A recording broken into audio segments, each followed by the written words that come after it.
समाज में धर्म के झगड़े चल रहे हैं, हमको क्लासरूम में बैठ के सेटल करना पड़ेगा कि ये बच्चा जब जाए तो उन धार्मिक झगड़ों में शामिल ना हो पाए। इवन को इन्फ्लुएंस भी करने की कोशिश करे तो उसको क्लैरिटी है, उसको इंटरनेट पे व्हाट्सएप पे भी कोई ऐसा मटेरियल मिले तो उसको क्लैरिटी रहे, नहीं I have understood it, this is rubbish, that we have to prepare for. धर्म के जाति के झगड़े हैं, क्षेत्रवाद के झगड़े हैं, क्रिटिकल नहीं है।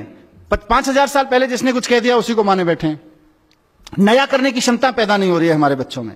आप देखिए कितने बच्चे हैं जो नया पैदा कर सकते हैं, नया सोच सकते हैं, क्योंकि नया करने के लिए रिस्क चाहिए, रिस्क लेने की क्षमता चाहिए, और रिस्क लेने की क्षमता हम लोग नहीं पैदा कर पा रहे हैं बच्चों में। क्योंकि हम जब पैदा कर पाएंगे तो हमारी क्लास में पढ़ने वाले 40 बच्चों में से कम 38 के बीच होनी चाहिए। अभी तो 38 में से 40 में से 2 के बीच है, उसके बहुत सारे और संयोग कारण हो सकते हैं। क्योंकि जब क्लासरूम से रिवॉल्यूशन से पैदा होगा, कॉन्फिडेंस पैदा होगा, नया करने की जिज्ञासा पैदा होगी, हिम्मत पैदा होगी, तो वो 40 में से 38 बच्चों की में पैदा होगी कम से कम। और उसका नतीजा क्या हो रहा है? एक नेशन जो अपने आप में कॉन्फिडेंट नहीं है, एक सोसाइटी जो अपने आप में अपने थॉट्स पे कॉन्फिडेंट नहीं है, अपने थॉट्स के प्रति क्रिटिकल, अपनी कन्वेंशंस के प्रति क्रिटिकल नहीं है, कुछ नया करने की हिम्मत नहीं जुटा पा रही है। 1500 साल पहले आर्यभट्ट ने कहा था शून्य है, शून्य की खोज की उसने किया, और हमने 1500 साल क्या किया?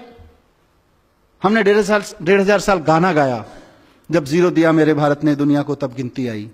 हमने गाना गाया, और उसी शून्य का 1500 साल पहले जिस हिंदुस्तान ने शून्य का आविष्कार किया, उसी शून्य का इस्तेमाल अमेरिका और यूरोप के साइंटिस्ट ने करके पूरा साइबर वर्ल्ड उस शून्य में खड़ा कर दिया।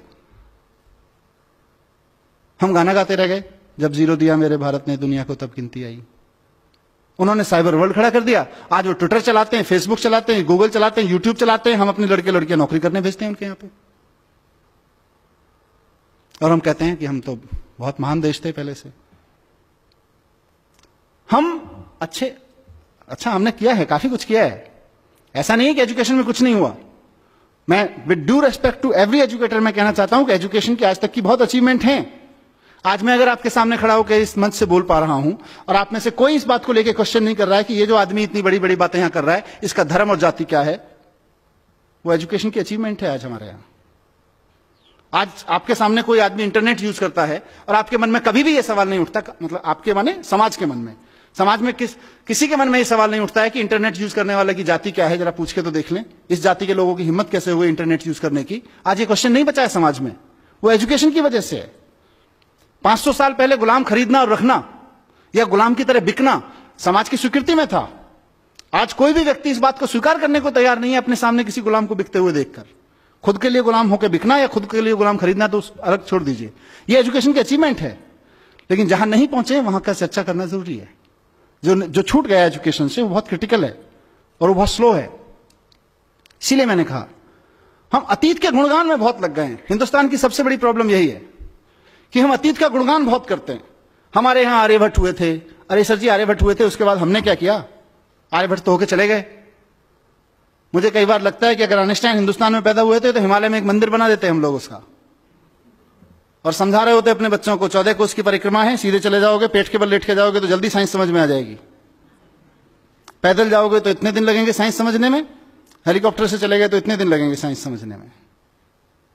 मैं किसी धर्म और किसी मान्यता का अपमान नहीं करना चाहता हूं, उनकी सबकी एक साइंस है। हमने अपनी साइंस के चक्कर में वो साइंस भी खो गई। हम सिर्फ चालीसाएं रट रहे हैं, आइंस्टाइन चालीसा, आर्यभट्ट चालीसा, और हम चालीसाओं का देश बन गए हैं। हम नया सोचने की क्षमता खत्म कर दी है।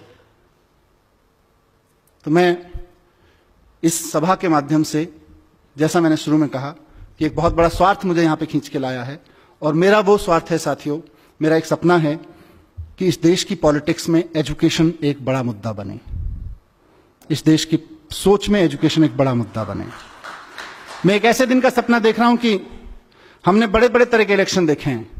हम आ गए तो गरीबी हटा देंगे, हम हटा गए तो हिंदुओं को राज दे देंगे, हम आ गए तो मुसलमानों को राज दे देंगे, हम आ गए तो सिख इनका ये कर देंगे, उनका ये कर देंगे। हमने अलग अलग तरीके के अलग अलग रीजनल विज़ावी नेशनल इलेक्शंस में अलग अलग मुद्दे देखे हैं। मैं चाहता हूं कि इस देश में इस बात पर डिबेट हो और पॉलिटिकल पार्टीज आके खड़ी हों और कहें कि अगर हम आ गए तो हम एजुकेशन को यहां लाके खड़ा करेंगे, उस पर इलेक्शन लड़े जाएं। गलत सपना तो नहीं देख रहा जी?